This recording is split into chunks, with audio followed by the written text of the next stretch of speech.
આવશે. બરાબર. જય વગરનાથ. જય વગરનાથ.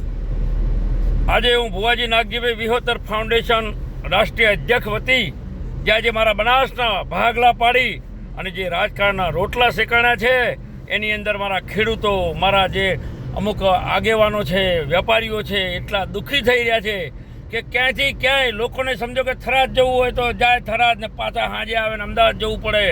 આવી પરિસ્થિતિ કરીને અત્યારે મારા 4-5 તાલુકા તો આજે કાંકરેજ છે, ભીલડી છે, અમારું દિયોદર છે, અહીંયા થરા છે, આ લોકો ધાનેરા છે.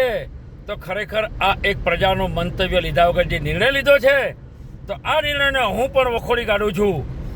કેમ કે આજે આવનાર સમયની અંદર જો મારો નિર્ણય વગરનાથના જે અમારે કોઈ થરાદ જિલ્લો બને એનો કોઈ અમને વિરોધ નથી, પણ આવનાર સમયની અંદર અમારો આ 5-6 તાલુકાનું તો નહીં પણ અડધા જે વાવ થરાદના ગામડાઓ પણ નારાજ છે. એમાં એ આવનાર ચૂંટણીમાં આની અસર પડશે.